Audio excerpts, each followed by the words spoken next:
Are we ready? We good? I want you to give me one more big round of applause where one of the tables catches on fire, just so I know you're still with me. Good. Good. Good.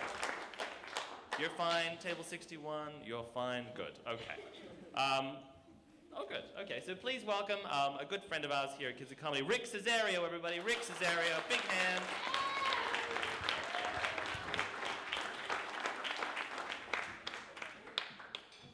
Hey everybody, how's it going? Alright, so contrary to what Angela said, I love Victoria's Secret. Everything about it, I love. Especially the half-naked women. And the thing about them is that it's just like the looks they give you, you know, it seems like they love me. Like I am just violently attractive and they can't keep themselves under control. And that doesn't happen. Doesn't happen. And I think because girls are a different species, they just are, you know, I think the world would be a better place if the Discovery Channel would do a show on them. You know, it could be all like, Crocky, that's a mean one. Everybody run. She's gonna give somebody the stink eye. You know, the stink eye is like, I'm angry because you're a man and I hate you. And, you know, it could be like a show like they do about giraffes. Like, I know that giraffes eat leaves so that their intestinal tracts are sound, so they're happy. You know, it doesn't make sense because all the girls in my school eat salads,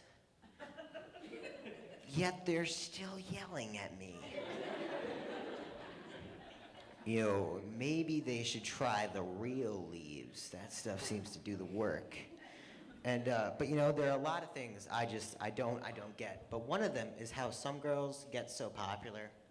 Like there's this girl, Katie, in my social studies class, and we were watching Forrest Gump. And we get to a scene where Forrest jumps off the boat to go see Lieutenant Dan, who's just arrived.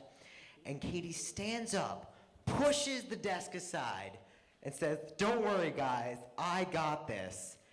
Whips out her wand and casts a spell on the boat that's on the screen in the movie. And these people think I'm the loser. What did she think would happen? Was she like, did you think Tom Hanks would jump out and go, "Katie, could you please stop that? I don't like my boat levitating." Another thing I just don't get is how some girls suddenly discover I still go to the same school as them. Like in Long Island, schools are a lot smaller, and the thing is, I went to school with this girl named Kelsey, through elementary school and middle school, and back then, everyone was friends. It was a party. I loved it. And then we got to high school, and she got really popular. I didn't, so I pretty much ceased to. I mean, she got so popular. She's dating a senior. Coincidentally, that same senior's my swirly buddy. You know, swirlies, head in the toilet. Oh, good times, good times. And one day I was walking down the stairs and Kelsey was walking up the stairs and I put my head down and was like, "She can't see me. She can't see me." Apparently it was out loud. And she was like, "Oh, hi, Rick." And I was like, "Be cool, kid." "Hey, girl." And then I ran downstairs and sat next to my friends in the cafeteria and was like, "Yo, guys, me and Kelsey had a thing in the stairway. We're practically dating." I know, it's pretty cool. Up top. And on Friday night, I went to her house expecting she'd be expecting me for a date. And her boyfriend was there. So he gave me a swirly in Kelsey's toilet. How sweet is that? I got a swirly in Kelsey's toilet. That's like second base, right? Thank you, Lou. I don't know what you're complaining about, David. She's nice. And, yeah. So I wanted to join like a social scene. So I joined the drama club because I do love the stage, and I hear there are tons of foxy ladies there.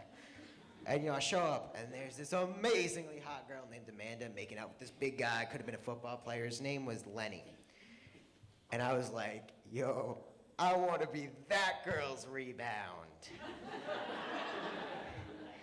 And then Amanda left, and Lenny walked in. And not only was Lenny in the club, but he was the president of the club.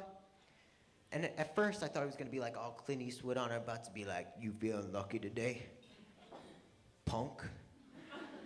But instead, he opened up, he was like, hi guys, welcome to the drama club. Here at the drama club, we only have one rule, and that's that we have spirit to our fingertips. So we don't raise our hand, we raise our jazz hands.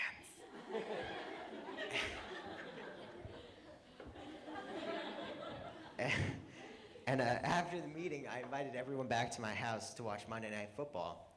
And the only person who wanted to come was Lenny. So we brought Amanda. And it was the Vikings versus the Bengals. And the Vikings come out, he was like, oh, I love that team. I love the color purple. The color and the musical. And then he was like, but the jerseys are a bit plain. 5 minutes, me and a bedazzler, and Brett Favre will be looking a bunch of years younger. Just a bunch.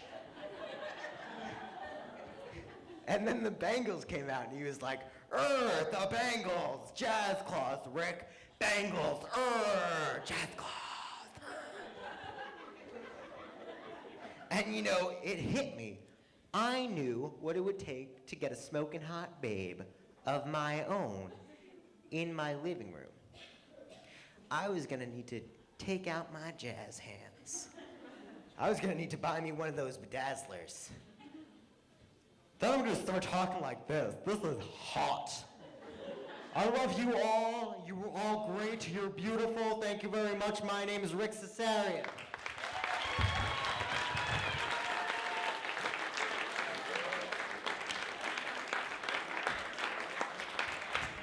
That was Rick Cisario, everybody. A big hand for Rick. That was great.